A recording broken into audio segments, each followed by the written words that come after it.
శ్రీ గురుభ్యో నమ. శ్రీచక్ర నవావరణ గుప్త గాయత్రి మహామంత్రం. రోజు ఒక సూక్తంలో, వేదంలో ఉండే సూక్తంలో చిన్న మంత్రం చెబుతుంటే కొంతమంది ఈ సూక్తం దేంట్లోదండి అది ఇదండి.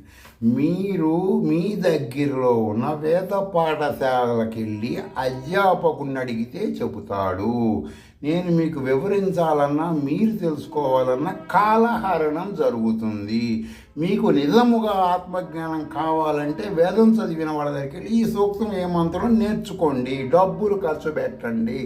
బయట వస్తువులు ఎట్లా కొనుక్కుంటున్నారు ఇష్టమైన అలా తెలుసుకుంటేనే వస్తుంది. అర్థమైందండి?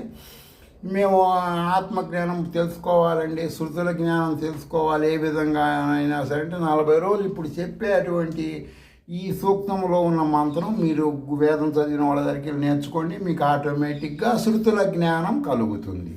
ఏంటండి ఈ మంత్రం అంటే, ప్రజాపతి చరతి గర్భే అంతః అజాయ మనో బహుదా విజాయతే తస్య ధీరాః పరిజానంతి యోనిం మరీచీనాం పదమిచ్చరతి వేద. వేద సహానచ్చు, వేద అనొచ్చు అండి. ఇది నేను వేదం చదువుకోలేదండి, కానీ శ్రీ విద్యా జ్ఞానం మీరు తెలుసుకునే ప్రయత్నంలో శృతుల్లో ఉన్న విధంగా నేను మీకు ఈ యొక్క చదువుకుంటే జ్ఞానం కలుగుతుందని చెప్పడం వల్ల మీకోసం నేను తెలియచేయడం జరుగుతుంది. దీన్ని మీరు ఎలా పలకాలి ఏంటి అనేది వేదం చదివినటువంటి అధ్యాపకుల దగ్గర మాత్రమే తెలుసుకొని, భాష్యం చదివిన వాళ్ళ దగ్గరికి వెళ్ళి జ్ఞానం తెలుసుకొని దాని అర్థాలు తెలుసుకొని ఆచరించారనుకోండి, 40 రోజుల్లో మీకు శృతుల జ్ఞానం కలుగుతుంది. దీని శ్రీ విద్యాపరంగా మంత్రం కూడా ఉంటుందండి.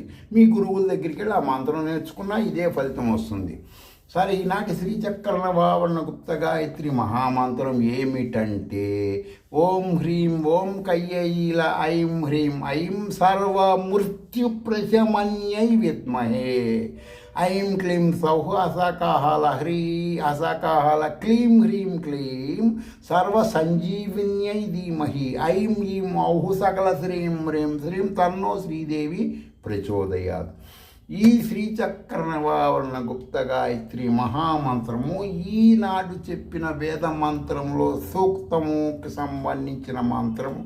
2 ఆత్మజ్ఞానం కలగటం అంటే ఏంటండి? మృత్యువు పారిపోవటమేనండి. అర్థమైందా? అక్కడ ఆ మంత్రం, ఇక్కడ ఈ మంత్రం. ఇదేమో ఒకటేమో మర్రి గింజ, ఒకటేమో మర్రి వృక్షము. మీరు ఏది కావాలన్నా మీ చేతుల్లోనే ఉంది. మీకు